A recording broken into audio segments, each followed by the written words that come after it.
आस्था में भारी पड़ी व्यवस्था, महाकुंभ में भगदड़, आखिर तैयारियों में कहां कमी रह गई। प्रणाम हिंदुस्तान, मैं पूनम, इंडिया टाइम्स से। महाकुंभ स्नान में सारी व्यवस्था झोंकने के बाद भी इस तरह का हादसा क्यों हुआ। 12 से 15 किलोमीटर पैदल चलते चलते जनता परेशान क्यों हो रही थी। प्रयागराज में 144 साल बाद लग रहे महाकुंभ को भी इतनी तैयारियों के बाद भी दुखद हादसे से बचाया नहीं जा सका।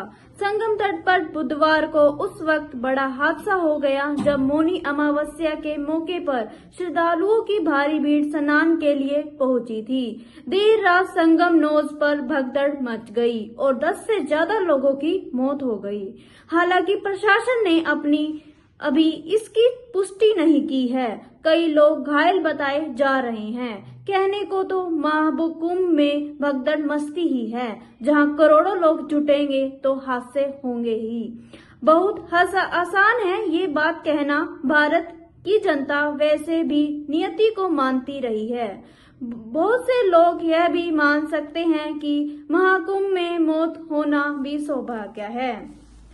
बताया जा रहा है कि हादसे के दिन 1 घंटे के भीतर करीब 1500 जनरल टिकट बेचे गए, जिससे स्टेशन पर भीड़ बढ़ती गई और फिर स्थितियां काबू से बाहर हो गई। सवाल उठता है कि महाकुंभ में मौनी अमावस्या के दौरान हुए हादसे के बाद भी क्या भारतीय रेल को ऐसी भीड़ का अंदाजा नहीं था, और अगर था तो ऐसी किसी अनहोनी की दशा में बचाव की क्या योजना बनाई गई थी। इसे विडंबना के सिवाय क्या कहा जाए कि स्टेशन पर हालात बेकाबू होने और लोगों की मौतों के बाद भी रेलवे के अधिकारी हादसे को अफवाह बताते रहे और देर रात तक उन्होंने आधिकारिक बयान देने की जरूरत तक नहीं समझी। इसके ठीक कारण तो जांच के बाद ही पता चलेंगे। हालांकि ऐसे पिछले हादसों के ही क्या कारण पता चले और उनसे क्या सबक सीखा गया, कोई नहीं जानता। बावजूद इसके कि 2013 में भी कुंभ के दौरान प्रयागराज स्टेशन पर मची भगदड़ से 36 लोग मारे गए थे। रेल प्रशासन ऐसी किसी आशंका को लेकर सोया हुआ था तो यह शर्मनाक लापरवाही ही कही जाएगी।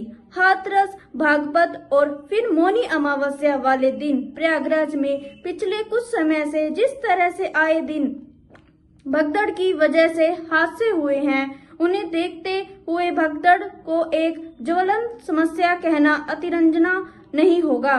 ऐसे में एक समग्र भीड़ प्रबंधन फ्रेमवर्क विकसित करने की जरूरत है।